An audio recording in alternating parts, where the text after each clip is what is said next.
ქალბატონებო და ბატონებო, მოგესალმებით. ახლა ხან არაერთ გაზეთსა და ჟურნალში წავიკითხე შესაბამისი რედაქციებისა და ცალკეული ავტორების გულთბილის სიტყვები და მილოცვა ჩვენ რაიონის მკვიდრის პროფესორისა და აკადემიკოსის მამანტი ძაზამიასადმი მისი დაბადების 73 წლისთავთან დაკავშირებით. საქმეყრდო მილოცვა დამსახურებული ადამიანებისადმი მათი დაბადების მრგვალ საიუბილეო თარიღებთან დაკავშირებით ჩვეულებრივი მოვლენაა, მაგრამ განსაკუთრებული დამსახურების ადამიანების დაბადების დღის აღნიშვნას ყოველწლიურადაც მიმართავენ და მამანტი ძაზამია სწორედ ასეთ ადამიანებს განეკუთვნება. მაქვს პატივი მოკლედ მოვახსენო ჩვენს საზოგადოებრივობას იმის შესახებ, თუ რა საფუძველზე მოპოვებული ასეთ დაფასება ბატონ მამანტი ძაზამიას, თუმცა ამაზე უფრო სრულად მეტყველებენ მისი მრავალრიცხოვანი სამეცნიერო ნაშრომები და ამ ნაშრომების რეცენზია შეფასებები, რაც სისტემატურად ქვეყნდება მთელ რიგ ჟურნალ-გაზეთებში. მრავალსაუკუნოვანი დაინტერესებისა და შესწავლის ცდის მიუხედავად ადამიანმა ვერა და ვერ შეძლო ენის წარმოშობის საფუძვლის წარმოჩენა და მსოფლიო ენათმეცნიერებამ ამ საკითხის შესწავლა საერთოდ შეუძლებლად გამოაცხადა. ეს აზრი არ თითქმის 200 წლის განმავლობაში ბატონობდა, ეს იმიტომ, რომ ენის წარმოშობის შესახებ წამოყენებული ვერც ერთ თეორია, ისინი კი ძველი წელთა აღრიცხვის მე-6 საუკუნიდან არსებობენ, ვერავინ ვერ დაამტკიცა, ეს თეორიები სათითაოდ უარყოფილი ხდნენ საპირისპირო თეორიების მიერ. ასეთ პირობებში მამა და შვილმა თანაავტორებმა, მამანტი და ცირა ძაზამიებმა ჯერ კიდევ 1997 წელს გამოცემული ნაშრომით ენის წარმოშობის საიდუმლოება წარმოაჩინეს ენის წარმოშობის ჭეშმარიტი საფუძვლები, მათ გამოკვლევის ობიექტის მეგრული ენის ყოველდღიური შესწავლის საფუძველზე დაადგინეს, რომ საგნებისა და სხვა მონაცემების სახელდების, სამეწყვილო ბგერებისა და სიტყვების წარმოშობის მთლიანად ენის წარმოშობის საფუძველს წარმოადგენს ხმაბაძვითობა, უფრო ზუსტად ბუნებაში მოცემული ბგერებისადმი, ან ბუნების საგნების მიერ გაღებული ბგერებისადმი ხმის მიბაძვა. ახალი დამატებითი არგუმენტებით მათ სრულად წარმოაჩინეს ენის წარმოშობისა და განვითარების საფუძვლები. 2003 წელს გამოიცა ერთტომეული სახელწოდებით სიტყვა წარმომავლობა ენის წარმოშობის საფუძველი, ხოლო 2007 წელს 7ტომეული სახელწოდებით მეგრული ენის ლექსიკა და სიტყვა წარმომავლობა. ამასთან ავტორებს მომზადებული აქვთ გამოსაცემად ერთტომეულები ენის წარმოშობის საფუძვლები, 6 ენაზე გამოსაცემად მეგრული ენა, ლექსიკოლოგია, ფონეტიკა, მორფოლოგია, სიტყვა წარმომავლობა, 3ტომეული საინტერესო მონაცემები საენათმეცნიერო და ზოგად სამეცნიერო საკითხებზე, ზოგად საკაცობრიო პრობლემათა ჭრილში ფაქტები, ჰიპოთეზები, დასკვნები და 20ტომეული მეგრული ენა, ენის წარმოშობისა და განვითარების ცოცხალი მატიანე. მამანტი და ცირა ძაზამიებმა თავიანთი ნაშრომებით საკაცობრიო მნიშვნელობის საკითხის ენის წარმოშობის საკითხის შესწავლასთან ერთად წარმოაჩინეს, რომ გამოკვლევის ობიექტი მეგრული ენა წარმოადგენს უმდიდრესი ლექსიკის მქონე ენას მსოფლიო ენებს შორის. მათ მიერვე შემუშავებული განსაკუთრებული ხერხის გამოყენებით მათ 7ტომეულში დააფიქსირეს 103 მილიონამდე სიტყვა, ხოლო 20ტომეულში წარმოადგენს მეგრული სრული ლექსიკა, რამაც შეადგინა 1,410 მილიონზე მეტი სიტყვა, პარალელური და პოტენციურად შესაძლებელი ფორმებით. აქედან მათი ვარაუდით თანამედროვე მეგრულში ხმარებადია 500 მილიონი სიტყვა თუ მეტი არა. ეს ფანტასტიკურად ჩანს, მაგრამ ასეთია რეალობა ამ ნაშრომების მიხედვით. მათვე წარმოაჩინეს და დაასაბუთეს, რომ მეგრული ენა, იგივე კოლხური ენა, უშუალო გაგრძელებაა პირველქმნილი იაფეტური ენისა და წარმოადგენს ადამჟამიერ ენას, ადამის ენას, ამას უკვე ლონდონის უნივერსიტეტის ენათმეცნიერების ადასტურებენ, როგორც ეს ერთ-ერთ მათგანის მიერ ამასთანავე პოსტსკრიპტუმის სატელევიზიო გადაცემაში მოვისმენთ. ფრიად სასიხარულოა, რომ ავტორების უკვე გამოქვეყნებულმა ნაშრომებმა მაღალი რანგის ენათმეცნიერების, ფილოლოგების, ასევე სხვა დარგების სპეციალისტებისა და მკითხველი საზოგადოებრივების დიდი მოწონება და აღიარება დაიმსახურეს. ამაზე მეტყველებენ შემდეგი ფაქტები. 200-მდე რეცენზია შეფასება აქვს მიღებული ავტორებს მათი ნაშრომებისათვის. ამასთან მიღებულია გამოხმაურებანი უცხოეთის მრავალი ქვეყნიდან, მათ შორის ესპანეთიდან, საფრანგეთიდან, შეერთებული შტატებიდან, ინგლისიდან, გერმანიიდან, შვეიცარიიდან, ავსტრიიდან, თურქეთიდან, ნორვეგიიდან, რუსეთის ფედერაციული რესპუბლიკიდან, კანადიდან, 5 ქვეყნიდან ავტორებს სახლში სტუმრობდნენ დაინტერესებული ადამიანები, ხოლო 4 ქვეყანაში მიწვეულნი არიან. სწორედაც ენათმეცნიერული ნაშრომებისათვის მამან ძაძამია, რომელიც სპეციალობით აგრონომი და ეკონომისტია, სადისერტაციო ნაშრომი გააჩნია ამ უკანასკნელში, ხოლო ენათმეცნიერებაში თვითნასწავლი მკვლევარია, არჩეულია 8 მეცნიერებათა აკადემიის აკადემიკოსად, მათ შორის ერთ-ერთი მათგანის საქართველოს მეცნიერებათა აკადემია AIAS პრეზიდენტად და 5 უნივერსიტეტის საპატიო პროფესორად. ცირა ძაძამია, რომელიც ფილოლოგიის მეცნიერებათა დოქტორია, არჩეულია 5 მეცნიერებათა აკადემიის აკადემიკოსად, მათ შორის ერთ-ერთი მათგანის ვიცე-პრეზიდენტად და 3 უნივერსიტეტის პროფესორად.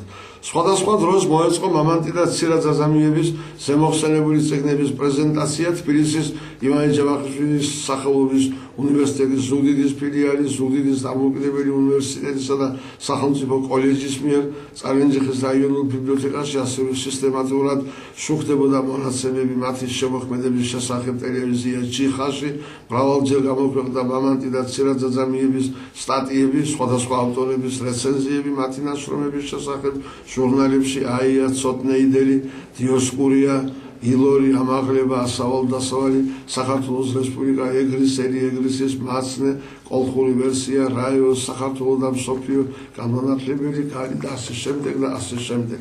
2007 წლის 29 მაისს მამან ძაძამიას დაბადების დღეს ქალაქ თბილისში საქართველოს მეცნიერებათა ფაზისის აკადემია, საქართველოს ეროვნულმა აკადემიამ, საქართველოს ეროვნულ და სოციალურ ურთიერთობათა აკადემიამ, აფხაზეთის მეცნიერებათა აკადემიამ და განმამცემლობა ინოვაციამ ერთობლივად მოაწყვეს განხილვა 7 ტომეულისა მეგრული ენის ლექსიკა და სიტყვათ წარმომავლობა. გაერთიანებულ სამეცნიერო საბჭოს სხდომას ესწრებოდნენ 300-მდე პროფესორი და აკადემიკოსი, სიტყვით გამოვიდა 32 მათგანი და საბჭომ ოვაციების ვითარებაში სრულად მოიწონა ნაშრომი, ღონისძიების მონაწილეებს წინასწარ დაურიგდათ ბროშურა, რომელშიც მოცემული იყო ცალკეული გამოხმაურებანი 7 ტომეულზე. მათ შორის რეცენზიები ფილოლოგიის მეცნიერებათა დოქტორებისა, პროფესორებისა და აკადემიკოსებისა, რომლებიც ღონისძიებაზე მოხსენებებითა და სიტყვებით გამოვიდნენ. აი ცალკეული მოკლე ამონარიდები მათი შეფასებებიდან და რეცენზიათა დასათაურებიდან. ციტატები: საკაცობრიო მნიშვნელობის ნაშრომი, სოფლიო მნიშვნელობის ნაშრომი, გადატრიალება ენათმეცნიერებაში, უნიკალური ნაშრომი, ტიტანური ნაშრომი, უებრო ნაშრომი, ფანტასტიკური და საკვირველი ზეტიტანური ნაშრომი, წიგნი გიგანტი, დიდი ქართული საქმე, გენიალური ნაშრომი, წმინდა ქართული საქმე, წიგნი, რომლის მსგავსი ენათმეცნიერებაში არ დაწერილა, ნომერ პირველი საოცრება მსოფლიოში, სამაგიდო წიგნი, წიგნი, რომელზედაც დისერტაციები დაიწერება და ასე შემდეგ და ასე შემდეგ. აღნიშნული და ანალოგიური შეფასებების ავტორები არიან ფილოლოგიის მეცნიერებათა დოქტორები, პროფესორები, აკადემიკოსები, ასევე მაღალი წოდებების მქონე ისტორიკოსები, ფილოსოფოსები, პოეტები, მწერლები, ჟურნალისტები და სხვა. აი ზოგიერთი მათგანი: ნაპოლეონ ლეომონჯავა, ტიტე მოსია, ოთარ მიქიაშვილი, გიზო ჭელიძე, ჯემალ ჯინჯიხაძე, ციალა მესხია, ჯიბო ლომაშვილი, იაკობა ხვაშვილი, სოგრატ სალუფაძე, ალექსანდრე ყრავეიშვილი, რევაზ მიშველაძე, კლიმენტ შელია, ნუზარ ნადარაია, ვაჟა ეგრისელი, ვლადიმერ რამიშვილი, ვლადიმერ ალფენიძე, შოთა გუოხი, ანზორ შონია, კუკური პიპია, გია ყვაშილოვა, სიმონ საქარაია, ჯემალ ჯიქია, სხვები და სხვები. დამატებით მოვიტან ზოგიერთი მათგანის ცალკეულ გამონათქვამებსაც. ბატონი გრამიტონ კვარაცხელია, ჩვენი რაიონის ცნობილი პიროვნება, ძალიან დამსახურებული ადამიანი, თავის წერილს გაზეთ რაიონში ძვირფას შერაძელი ასე ამთავრებს: ყოველგვარი გადაჭარბების გარეშე თავსდებას მივცემ, განვაცხადო ძვირფასო მეგობრებო, თქვენით შეუძლია იამაყოს მშობლიურმა გვარმა, სამეგრელომ და სრულიად საქართველოს. ბატონი ღვთისმშობლური გაზეთ ილორის რედაქტორისა და ილორელებისადმი მიმართვის სახით დაწერილ წერილში სხვათა შორის წერს: თქვენნაირი მეცნიერები რომ არმენებს ყავდეთ, ახლა მსოფლიო ექნებოდათ შეზანზარებული, მაგრამ მადლობა ღმერთს რომ თქვენ შეაზანზარეთ ისინი და მთელ მსოფლიოს გადააწყვეტეთ ხმა კოლხეთის უძველესი ცივილიზაციისა და ენობრივი სიმდიდრის შესახებ. ადვილი წარმოსადგენია, რამდენად სრულყოფილი ისტორია ექნებოდა ქართველებს, რომ დიდ ივანეს ჰქონოდა ეს ინფორმაციები, რაც უკანასკნელი გამოკვლევებით იქნა მოპოვებული მამანტი და ცერა ძაძამიების მიერ მეგრული ენის ლექსიკაზე და სიტყვა წარმომავლობას. ბატონი იოსებ პატარაშვილი გაზეთ ილორსი წერს, ეროვნული კატასტროფის პირობებში ჩვენ ცნობიერებაში შემოიჭრნენ უდიდესი მასშტაბის ენათმეცნიერები მამანტი და ცერა ძაძამიები თავიანთი საკაცობრიო მნიშვნელობის ნაშრომებით. ბატონმა სოგრატ საბუხვაძემ 7 ნომეულის პრეზენტაციაზე სხვათაშორის ასეთი განცხადება გააკეთა. მამანტი და ცერა ძაძამიები რომ სომხები ყოფილიყვნენ, ახლა მათი ძეგლებით მსოფლიო იქნებოდა მოფენილი. ანალოგიური შეფასებების მოხმობა დაუსრულებლად შეიძლება. ქალბატონებო და ბატონებო, თავს უფლებას ვაძლევ, რამდენადმე გადავუხვიოთ ძირითად თემას და ეს უბრალოდ იმისთვის არის საჭირო, რომ ტელემაყურებელს შევახსენო ელემენტარული ჭეშმარიტება. კაცობრიობის ისტორიაში უხვად არის იმის მაგალითები, როცა მეცნიერების ამა თუ იმ დარგში მიღწეული აღმოჩენები გაგებასა და მხარდაჭერას ვერ პოულობდნენ თანამედროვეებში. ქიმიური ელემენტების პერიოდულობის კანონის აღმომჩენი ყველა დროის უდიდესი ბუნებისმეტყველი მეცნიერი დიმიტრი ივანეზე მენდელეევი 1880 წელს კენს იყრიდა პეტერბურგის მეცნიერებათა აკადემიის ნამდვილ წევრად და იცით რა მოხდა? არ აირჩიეს, გააშავეს. თანამედროვე ალგებრის საფუძვლების ერთ-ერთ შეუქმნელს გენიალურ მათემატიკოს ევარის გალუას, რომელიც 21 წლის ასაკში პოლიტიკური მოტივით პროვოცირებულ დუელში მოკლეს, ვერაფერი გაუგეს მისმა თანამედროვე ისეთმა უდიდესმა მათემატიკოსებმა, როგორიც იყვნენ ფურიე, კოში და პუასონი.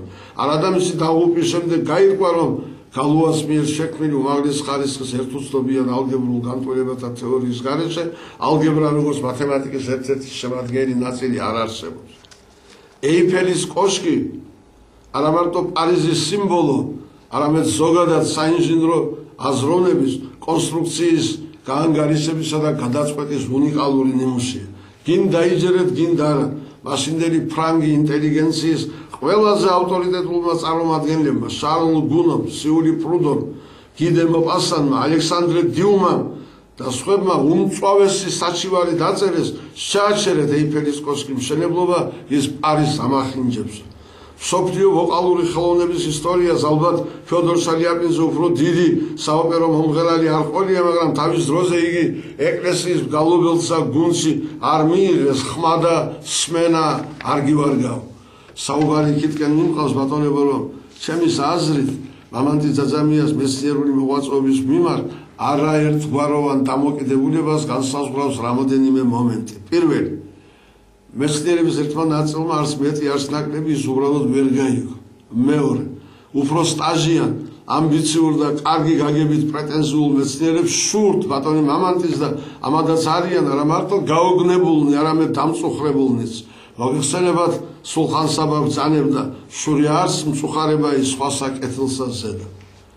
მე არა ვარ ის კაცი, რომელსაც ამა თუ იმ საკითხთან მიმართება შეიძლება ერთი ტექსტი კონდეს ტრიბუნისათვის, მეორე ქუჩისათვის, მესამე სუფრისათვის, მეოთხე კიდე ვინიცის რისთვის და ამიტომ გახსნილად ვაცხადებ. ბატონ მამანტის ჩემის აზრით პრობლემებს უქმნის მისი მეგრული წარმოშობა. არაბისთვის საიდუმლო არ არის, რომ ქართულ ისტორიოგრაფიაში და არა მარტო ისტორიოგრაფიაში არიან ადამიანები, რომელთაც უცერემონიოდ, დაუფარავად და ცუდად შენიღბულად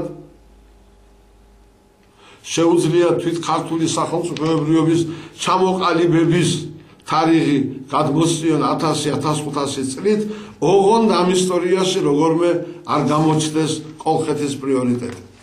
ამასთან დაკავშირებით ახლო წარსულში ცნობილი მეცნიერი სულნათი ილია ანთელავა სვამდა ძალზე მარტივ კითხვას, ციტატა: თუ ქართული სახელმწიფო მხოლოდ 2300 წლის წინათ შეიქმნა, მაშინ ის, რაც მანამდე უდავოდ არსებობდა, არ ყოფილა ქართული. რომელ სახელმწიფო და ეროვნულ საქმეს ან რა მეცნიერებას ემსახურება ასეთ დასკვნები, პირადად ჩემთვის სრულიად გაუგებარია. ციტატის დასასრული. როგორღაც უკანასკნელ წლებში კოლხოფობიამ და მეგრელ სიძულვილმა ახალი დინამიზმი შეიძინა. უპასუხისმგებლო და ქარაფშუყა მეცნიერთა ერთი ჯგუფი გაართრებით ებრძვის ჩვენი სამშობლოს ისტორიის კოლხურ იბერიულ ფესვებს, ებრძვის მეგრულ და სვანურ ენებს, რაც ლოგიკის ზალით ნიშნავს პირდაპირ თუ ირიბად ამ რეგიონების წინააღმდეგ ბრძოლას. ერთი სიტყვით ვიტყვი, იდიოტიზმი და ავანტურა ამის იქით ვერ წავა, დანარჩენზე სხვა დროს. მამათი ძაძამია არც მეცნიერებაში და მით უმეტეს არც პოლიტიკაში შემთხვევითი კაცი არ არის. ჩვენ სხვადასხვა მენტალობის ადამიანები ვიყავით და ამიტომაც მასთან არასოდეს ჰქონია განსაკუთრებული სიახლოვე და მეგობრობა, მაგრამ ერთაობას ვეკუთვნოდით და ცხადია მთელმა მისმა ცხოვრებამ ჩემს თვალწინ ჩაიარა. ობიექტურად, აბსოლუტურად პატიოსნად და მიუკერძოებლად უნდა ვთქვა, სკოლის მერხიდან მოყოლებული ის მართლაც იყო და დღემდე რჩება უნიჭიერეს ადამიანად და ეს ნიჭი მისი ცხოვრების ყველა ეტაპზე გამაგრებული იყო თავდაუზოგავის შრომით. წლების მანძილზე რაიონის ახალგაზრდობის წინამძღოლი გახდა. მამანტი ძაძამიან თვითონ გამოჭედა თავის ბიოგრაფია. მას არც გავლენიანი პროტექტორი ყოლია და არც ზურგის ხარით ყოფილა განებივრებული. ლიდერის თვისებები დაანათლა უფალმა და ეს ქარიზმა ერთის მხრივ ყოველთვის წარმოაჩენდა, ამავე დროს გასაგები მიზეზების გამო დისკომფორტსაც უქმნიდა. მის ირგვლივ ხვავდებოდა მტრების რიცხვი, მაგრამ დიდი ვაჟა-ფშაველას სიტყვებით რომ ვთქვათ, ცუდას რა თუნდა მტერობა, კარგია მუდამ მტრიანი. დიახ, მტრები არასოდეს აკლდა, სარმას უდებდნენ, ებრძოდნენ, აფერხებდნენ, მის უნარს, შემართებას და გაქანებას ასპარეზი არ მიეცა და ასე დროს მოხდა საოცრება. პოლიტიკურ არენაზე ბლოკირებული, უკვე არც თუ ისე ახალგაზრდა კაცის ნიჭმა, თუ შეიძლება ასე ითქვას, ამოხეთქა ყველასათვის მოულოდნელ ისეთ სფეროში, რომელსაც მეცნიერება ჰქვია და ამოხეთქა იმდაგვარად, რომ მამანტი ძაძამია სასწაული მოახდინა. ბატონმა მამანტიმ და მისმა ქალიშვილმა მეცნიერული გმირობა ჩაიდინეს, ამის არ დანახვა შეუძლია მხოლოდ ბოროტ ადამიანს. პირობითად ვთქვათ, ეს წიგნები კვლევაძიების, ანუ მეცნიერული მხარის გარეშეც უბრალოდ მზამასალა მარტო გადასაწერი რო ყოფილიყო, ყველა ამასაც ვერ შეძლებდა. მამანტი ძაძამიამ შესაშური ორგანიზებულობით და მიზანდასახულობით გასწია კოლოსალური შრომა. ეს მით უფრო ფასეულია, რომ მას ყველაფერთან ერთად წლების მანძილზე ჯანმრთელობის მხრივ სერიოზული პრობლემები ჰქონდა, მის ადგილზე ბევრი დაიბნეოდა, ხელს ჩაიქნებდა, მაგრამ მტკიცენების ყოფამ და მიზნის სიცხადემ თავის საქმე გააკეთეს. ეს არის პიროვნება სიტყვის საუკეთესო და პირდაპირი გაგებით. ჩვენი სამშობლოს საქართველოს საამაყოშვილი, მეცნიერი და მოქალაქე, ტრადიციულ და პატიოსან ოჯახში აღზრდილი კაცი. ბატონი მამანტი ყველა საკითხთან მიმართებას ჩვენი სამშობლოს სრულიად საქართველოს ინტერესებიდან გამოდის.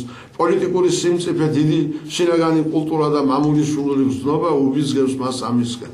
მეცნიერებაში და საზოგადოებრივ პოლიტიკურ ცხოვრებაში ის ხადაგებს ურთიერთპატივისცემას, სამშობლოს სიყვარულს, ქვეყნის გამთლიანებას, საქართველოს ყველა მხარესა და კუთხეს შორის ერთობასა და ძმობას, მაგრამ ძმობასაც ხო აქვს თავისი წესები და ურთიერთობის ნორმები. ორჯერ ორი ოთხია და ვისაც არ უნდა მოუნდეს საწინააღმდეგოს დამტკიცება, ის არასდროს იქნება ხუთი.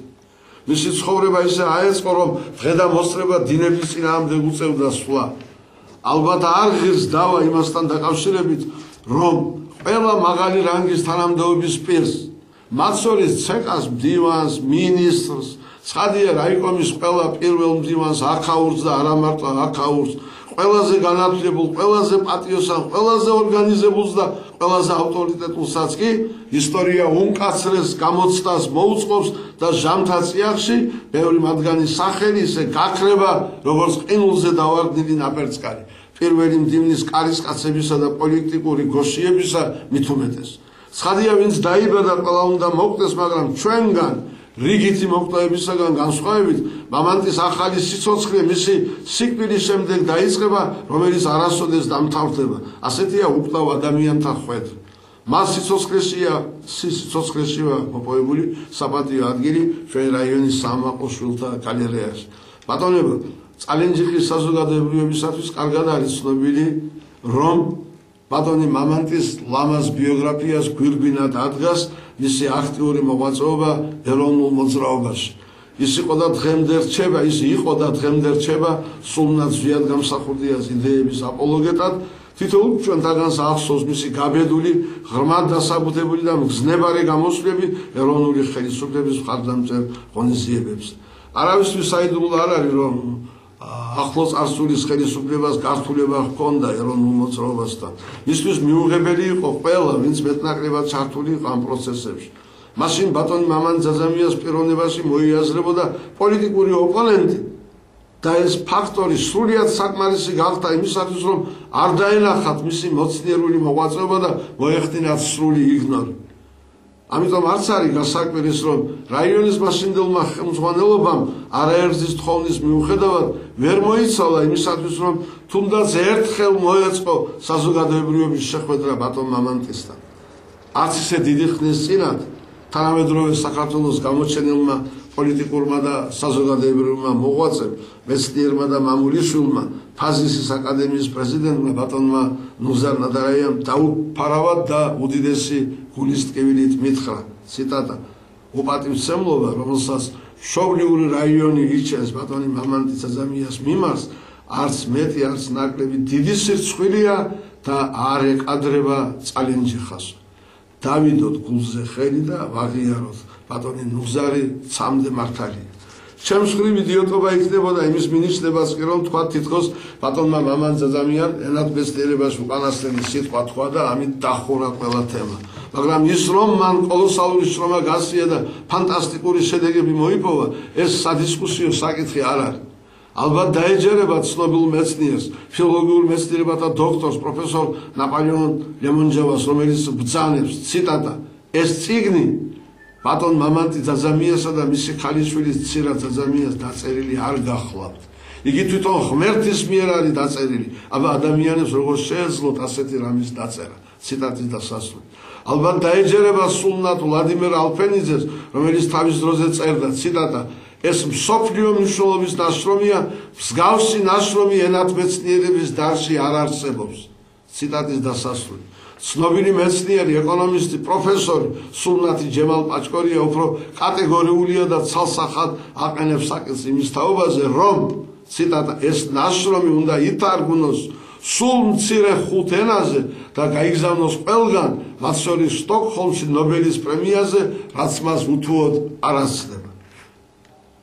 ყოველივე ზემოთ აღნიშნულის გათვალისწინებით და იმის იმედით, რომ სწორად ვიქნები გაგებული, მინდა ინტელიგენციისა და მოსწავლე ახალგაზრდობის სახელით მორიდები ვთხოვო რაიონის ხელმძღვანელობას, პირადად საკრებულოს თავმჯდომარეს ბატონ დავით ბელხანიას, გამგებელს ბატონ გოგა გულორდავას, რომ ახლო მომავალში გაითვალისწინონ საკითხთან დაკავშირებულ მეცნიერთა და საზოგადოებრივი წარმომადგენელთა მონაწილეობით მამანტი ძაძამიას ცხოვრებისა და მოღვაწეობისადმი მიზღვნილი საღამოს ჩატარება.